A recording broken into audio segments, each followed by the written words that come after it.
Good morning students. Today I am going to discuss about the next topic of chapter 9, that is financial planning. Financial planning is essentially the preparation of financial blueprint of an organization's future operation. देखिए, planning means what to do, when to do, by whom is to do it. क्या करना है, कैसे करना है, कब करना है, दैट इज़ प्लानिंग. अब यहाँ कॉन्सेप्ट है financial planning. Financial planning means fund कैसे अरेंज करना है, कहाँ से अरेंज करना है, कितना अरेंज करना है, ये सारा का सारा हम अपने प्लान बनाते हैं, फाइनेंस की प्लान, और उसका पहले से एक ब्लूप्रिंट तैयार करना कि फ्यूचर में ऑर्गेनाइजेशंस की क्या ऑपरेशन रहेंगी, उसमें क्या फिनांस की ज़रूरत होगी, उसका पहले से एक ब्लूप्रिंट तैयार करना, that is called financial planning. Means financial planning में एक फाइनेंशियल ब्लूप्रिंट तैयार करा जाता है. किसके लिए? ऑर्गेनाइजेशन के फ्यूचर ऑपरेशंस के लिए, कि जो भी फ्यूचर में ऑर्गेनाइजेशन कोई भी ऑपरेशंस करती है, कोई भी एक्टिविटीज़ करती है, और उसमें क्या फाइनेंस की ज़रूरत होगी, किस तरह से इन्वेस्ट करना है, दैट इज़ कॉल्ड, कहाँ से अरेंज करना है, that is called financial planning. तो it aims at enabling the company to tackle the uncertainty in respect of availability and timing of funds and helps in smooth functioning of an organization. Means देखिए, future is uncertain होता है. Future में हमें कोई भी problem आ सकती है. May be fund कैसे अरेंज करें, कि एक पर्टिकुलर टाइम पे हमें फंड अवेलेबल चाहिए, और एक पर्टिकुलर टाइम पे फंड की अवेलेबिलिटी होना बहुत ज़रूरी है. तो उस अनसर्टेनिटी की वजह से फर्म को बहुत सारी डिफ़िकल्टीज़ फेस करनी पड़ती हैं. उस फंड की एक राइट टाइम पे राइट फंड अवेल करना, तो उसको कौन दूर करता है? Financial planning. क्योंकि हमने पहले से ही फंड को कि प्लान कर रखा है, क्योंकि ताकि हम फ्यूचर की अनसर्टेनिटीज़ को फेस कर सकें. फ्यूचर में जो प्रॉब्लम्स आने वाली हैं due to uncertainties regarding fund की, एक राइट टाइम पे राइट फंड अवेलेबल कराने की, ताकि ऑर्गेनाइजेशन का फंक्शन स्मूथ चलता रहे, that is called financial planning. तो it takes into the consideration the growth, performance, investment, requirement of the fund for given period. Means financial planning में क्या क्या कंसीडर किया जाता है, कि फर्म की ग्रोथ को कंसीडर करना है. क्योंकि आप देखोगे फ्यूचर में यदि हमें अपॉर्चुनिटीज़ मिलनी है और हमें ग्रैब करनी है, तो उसके लिए हमें कितना फ़ंड चाहिए होगा. फर्म की परफॉर्मेंस कैसी चल रही है, फर्म ने कहाँ कहाँ फ़ंड इन्वेस्ट करने हैं, फर्म को फ़ंड की कितनी रिक्वायरमेंट है, इन सब के लिए क्या किया जाता है? फाइनेंशियल प्लानिंग की जाती है. तो फाइनेंशियल प्लानिंग मीन्स एक राइट टाइम पे राइट फंड अवेलेबल कराने में हेल्प करती है, ताकि ऑर्गेनाइजेशन का फंक्शन स्मूथ चलता रहे. और सेकंड, फाइनेंशियल प्लान करते समय आप क्या क्या चीज़ें कंसीडर करोगे? फर्म की ग्रोथ, उसकी performance, investment, requirement of fund, ये एक पर्टिकुलर गिवन पीरियड में, तो that is called financial planning. तो एक छोटा सा टॉपिक है कि what is the difference between financial planning and financial management. Financial planning और फाइनेंशियल मैनेजमेंट दोनों सेपरेट है. फाइनेंशियल मैनेजमेंट का मेन ऑब्जेक्टिव क्या होता है?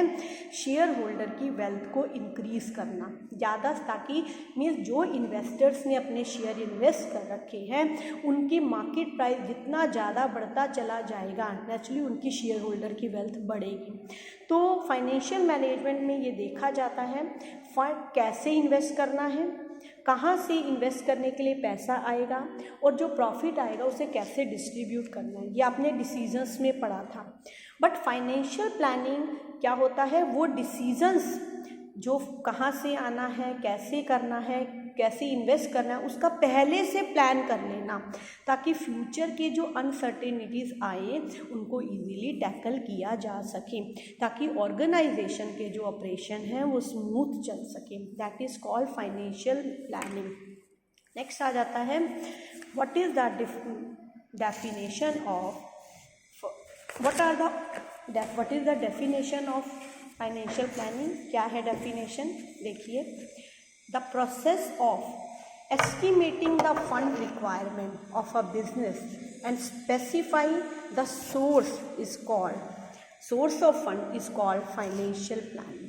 तो क्या होता है कि फंड की एस्टिमेशन करना, कि आपको जितना फंड रिक्वायर्ड है उसका एस्टिमेशन करना कितना रिक्वायर्ड है, और फिर वो फंड कहाँ से अवेल हो सकता है उसके सोर्सेज निकालना, that is called financial planning. वो पहले सोचना कि मुझे किस सोर्स से कितना पैसा कलेक्ट करना है, दैट इज वो कहाँ से मेरे पास फंड अरेंज हो सकता है, that is called financial planning. Next आता है what are the objectives of financial planning. The objective of financial planning is to ensure that enough funds are available at right time. Main objective क्या होता है financial planning का, कि एक particular time पे, एक राइट टाइम पे right fund हमारे पास अवेलेबल हो, ताकि ऑर्गेनाइजेशन का जो फंक्शन है वो स्मूथ चलता रहे. तो देयर आर 2 ऑब्जेक्टिव्स हैं. First one is to ensure availability of the funds whenever required. Means जब फर्म को फंड की रिक्वायरमेंट हो तो फर्म को उस टाइम फंड अवेल होने चाहिए, ताकि फर्म अपनी कमिटमेंट्स को राइट टाइम पे पूरा कर सके और अपने प्लान को कैरी आउट कर सके. देखो, यदि राइट टाइम पे राइट फंड अवेल नहीं होगा तो फर्म अपनी कमिटमेंट्स टाइम पे पूरी नहीं कर पाएगी और अपने प्लान्स को आगे एग्जीक्यूट नहीं कर पाएंगी. तो फर्स्ट ऑब्जेक्टिव कि जब फर्म को फंड की रिक्वायरमेंट हो तो उसके पास वो सोर्स अवेलेबल होना चाहिए कि राइट टाइम पे उसे राइट फंड प्रोवाइड कर सके. और ये सारा किसमें पहले से डिसाइड होता है, फाइनेंशियल प्लानिंग में. Second, to see the firm does not raise source unnecessarily. और ये देखो कि फर्म अननेसेसरली फंड रेज तो नहीं कर रही, क्योंकि यदि हम अपनी रिक्वायरमेंट से ज़्यादा फंड रेज करेंगे तो नेचुरली उस फंड की कॉस्ट बढ़ जाएगी और हमारा जो फंड है वो आइडियल बेकार पड़ा रह जाएगा. तो इसीलिए एक अच्छी फाइनेंशियल प्लानिंग क्या करती है, इट में एनकरेज वेस्टफुल एक्सपेंडिचर, कि वेस्टफुल एक्सपेंडिचर पे रोक लगा देती है. And excess funding is almost as bad as inadequate funding. कहता है कि एक्सेस फंड पड़े होना वो ज़्यादा बैड है बजाय कि एक राइट टाइम पे राइट फंड अवेलेबल नहीं हुआ. एक्सेस मीन्स हमारा फंड एक्स्ट्रा पड़ा हुआ है, हमने किसी से लोन ले रखा है, फंड ज़्यादा है बट हमने उसे इन्वेस्ट नहीं करा, हमारी रिक्वायरमेंट से ज़्यादा है तो नेचुरली इसकी कॉस्ट बढ़ रही है. That is called excess funding, almost bad as inadequate funding. तो फर्स्ट ऑब्जेक्टिव क्या है, राइट टाइम पे राइट फंड अवेलेबल कराना, ताकि एक फर्म अपनी कमिटमेंट्स पूरी कर सके और अपने प्लान्स को एग्जीक्यूट कर सके. And second, to see the firm does not raise resource unnecessarily, कि फर्म अपने रिसोर्सिस को अननेसेसरी वेस्ट तो नहीं कर रही जो फंड उसने रेज किया है, क्योंकि एक कॉस्ट उनकी बढ़ रही है, दूसरा फंड हमारा बेकार पड़ा हुआ है. Thank you.